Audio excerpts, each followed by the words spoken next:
4. And not 4 that I completed either. I didn't drink maybe more than a few sips at the waterfall. And 4 drinks you felt fine to drive? Yep. The final count of my alcohol intakes, probably about 5 or 6 or 4. The drinks that they were pouring me at McCarthy's, which is where I consumed most of the alcohol, was the weakest vodka tonic. It tasted just like old soda water with lime. Not that I needed to be a martini, but it might have had a splash of vodka in it. So I said, John, this drink tastes like it has no vodka in it. He said, just get a shot and mix it yourself. So each drink was being counted as a double. So I would get a vodka tonic and then I would pour a shot into it. So that would count as 2. Frankly, it just felt like a regular cocktail. It was just a really weak pour. So I asked for a shot. So for my taste, it just tasted like that's the normal strength of what a drink should be. So I had maybe 2 or 3 that are being counted as 4 and 6. And I don't know. I felt fine. I felt like I was buzzed. And then there was one drink, the last one that was given to me, which I would have counted as 3, but they're counting as my 6th cocktail. The guys that we were with brought around the shots, and they gave me one that I didn't drink, but I poured it in my drink. So that's now my 5th and 6th drinks, with the 7th, which is a shot that all the men did, and I poured it. So that one glass that I'm holding, that I go into the waterfall with, has 3 drinks in it, a vodka tonic and 2 shots. And which is why John said to me, you're not leaving that drink here, like you haven't touched it and just poured a bunch of vodka. He's like, just take it with you, which was something he always did. So then I go into waterfall and I put that drink down and I socialize most of the time. So that would have been my 5th, 6th, and 7th drinks. Then John orders me a drink at the waterfall that I don't drink, that he takes with him. And then there was a round of shots that Chris Howard bought that I did take. So that would have been the night. But I did not consume 9 vodka martinis or take 9 shots, depending on how you count it. And the last 2 drinks I didn't touch.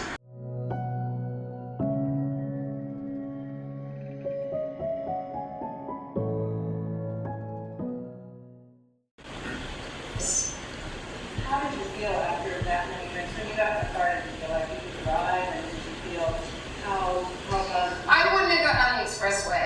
I wouldn't have gotten on the expressway at 12:15 on January 29th. I mean, it was quiet. The roads were very quiet. You can see it on the videos. And I was going, when I've had a few drinks and I drive, I always drive extra slow. So I know my alerts aren't as sharp as they should be. But I shouldn't have been driving. Because you had a lot to drink, right? I wouldn't say I had like a normal amount. Like a vodka tonic every 40 minutes. Okay. And so are you feeling like buzzed? And I'm not judging, I'm just trying to get a sense. Buzzed. Yeah.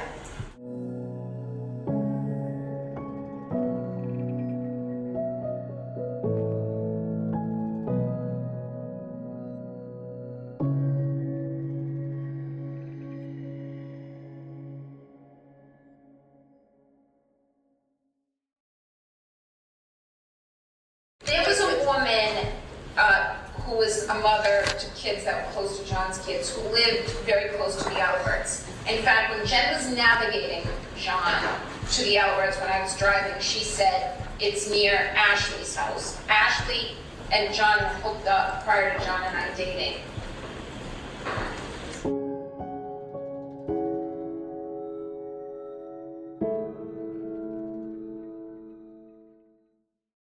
So we approach from the north, we actually missed the turn, and John says to me, it's Fairview, we just passed it, it's back there, it's on my left.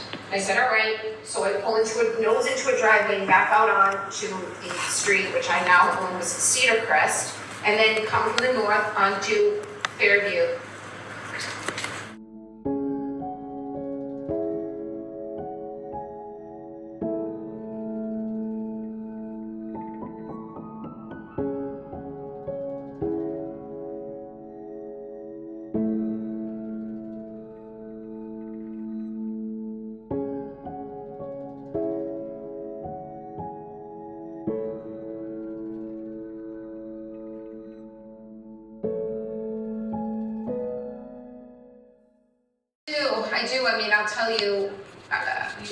tell you, John and I argued the morning of the 28th, Friday morning. So we think he died right around 12:25, 12:30 on the early morning of January 29th. I didn't think I hit him, but could I have clipped him?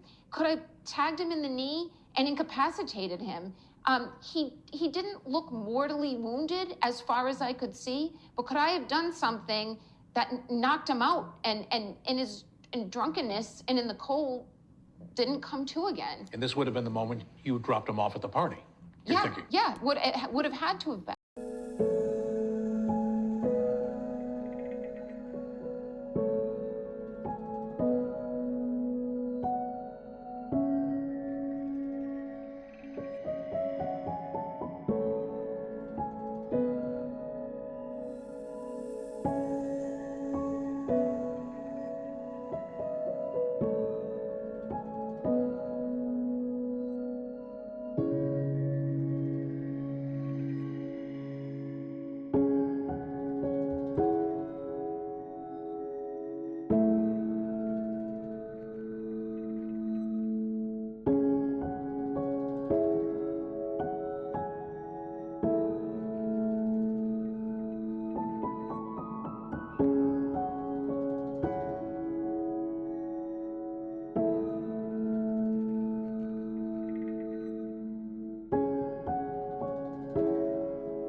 clearly hear me pull into John's garage.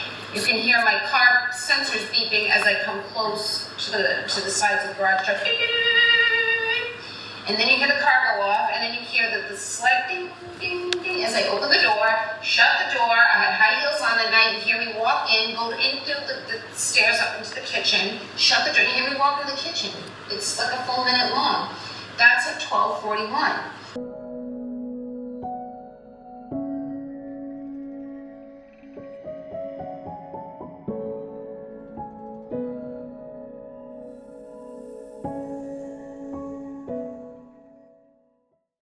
John, I'm here with your fucking kids. Nobody knows what the fuck you are, you fucking pervert.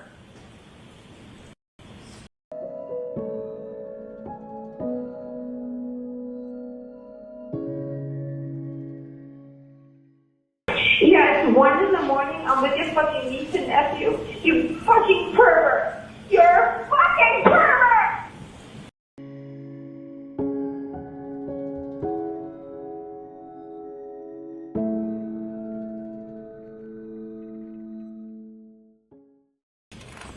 John, I'm going home. I cannot babysit your niece. I need to go home. You are fucking using me right now. You're fucking another girl. Kim's sleeping next to me. You're a fucking loser. Fuck yourself. Two things. Either he's hurt himself and is incapacitated. He could be passed out on someone's couch, which is just weird. We're not on a campus. Everyone lives in their own home with children. Or he's sleeping with someone. And there were multiple women in the neighborhood of Fairview that John had been with. And one of them very recently, before I started dating John.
Review and your testing and everything that you did in this case, if a collision occurred at a lower speed, say 1, 2, anywhere from 0 to 5 miles an hour, would that create the damage to the taillight that you observed in this particular case? At that speed, no.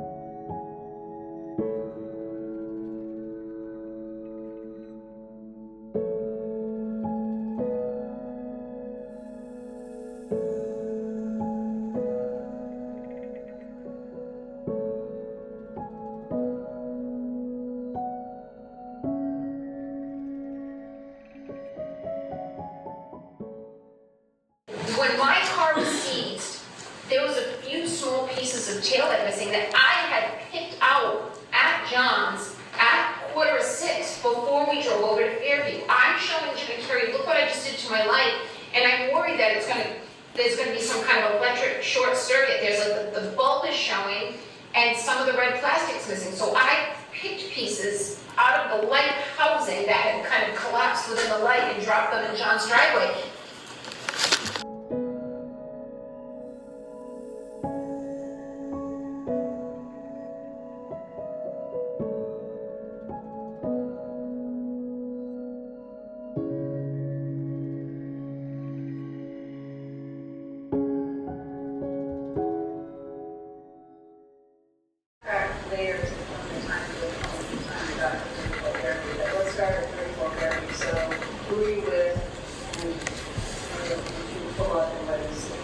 I'm with Jen McCabe and Carrie Roberts, and Carrie Roberts is Ford Explorer. And I'm in the back, leaning over the front two seats. Carrie's driving and Jen's in the passenger seat. And I describe this to everyone, so you've probably heard this before, but John looked like a buffalo on the prairie. It was just a lawn and a heat that it wasn't a bush or a hydrant or a dog. It was a weird shaped lump at that time in those elements. And I was looking to find him on the side of the road. I was expecting I'd find him. And the fear of what I was going to see is the worst feeling I've ever experienced. The anticipation of what is awaiting me was as extreme a feeling. I wouldn't say it was as extreme a feeling as the grief of realizing what happened to him. I gave an interview with ABC with Matt Gutman. I think this was whom I gave the interview to, and I said, he asked why was I saying, could I hit him, did I hit him? And I said, yeah, my first thought was, I'd been out late, I'd been drinking, and he's in the general vicinity of where I last saw him. I mean, they talk about the left side of the property and the right as if it's, Hammersmith Farms. It's a postage stamp. It's 50 feet. So he's in the front yard to the left of the front door, and no one's coming out of the house. Jen's telling me nobody's seen him. So I'm thinking, Jesus, was I starting to pull away and I ran over his foot? Like, he's roughly where I left him. So yeah, when I found him, I was thinking, did I clip him somehow?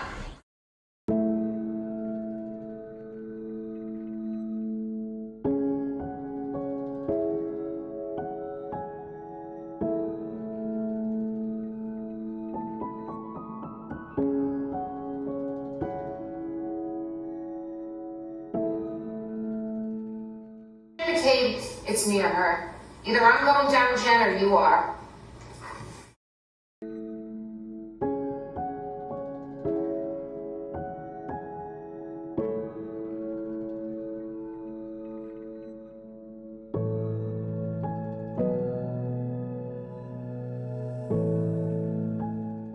The closest I must have said was, did I hit him? I know I said I hit him, but did I really say it as many times as law enforcement's claiming I said it?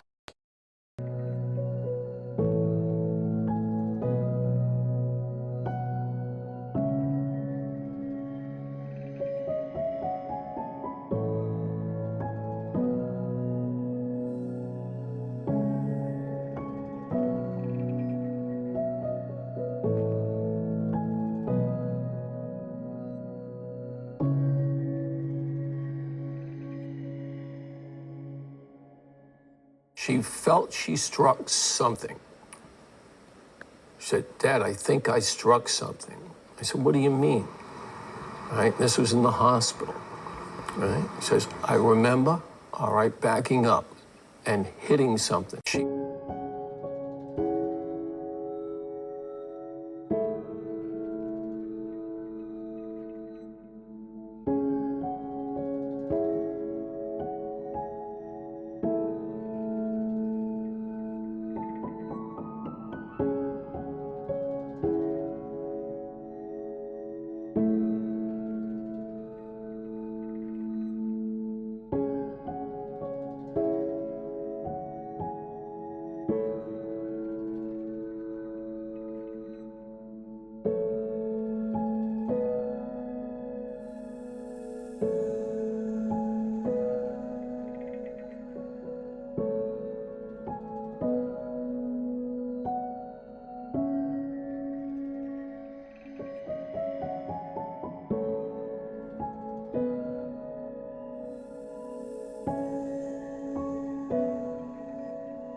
into the driveway before me. So I was presuming she saw my cracked tail light and was thinking, did you hit my son? I could sense from her that she was looking at me very warily. And then when John's nephew came home, I just wanted to see him and squeeze him. I don't know, but it was quite uncomfortable. I to Deb upstairs to the master bedroom. I said, I think I need to leave. I said, I think John's mother thinks I did something to John. And his mother leans over the kitchen island and says to me, I think he looks like he got hit by a car. He looks like he got hit by a car.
He and I were talking about the statement last night about the broken taillight. Yes. Where exactly did you see it? Did you see it at your house or did you see it at Meadows? I saw it at both places. So when we left the hospital, Karen wanted to see the children.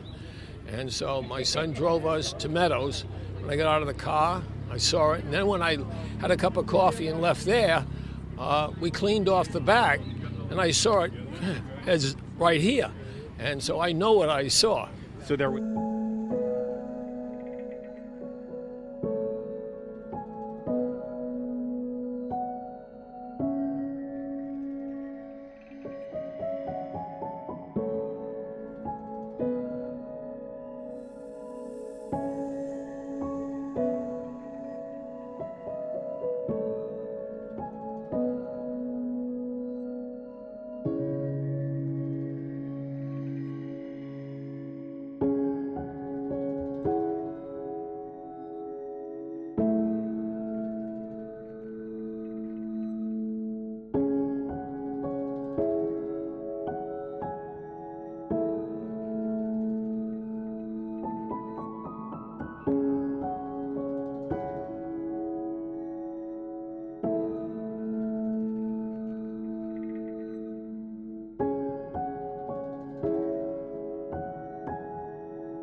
So I thought, could I have run him over? Did he try to get me as I was leaving and I didn't know it? I mean, I've always got the music blasting. It's snowing. I got the wipers going, the heater blasting.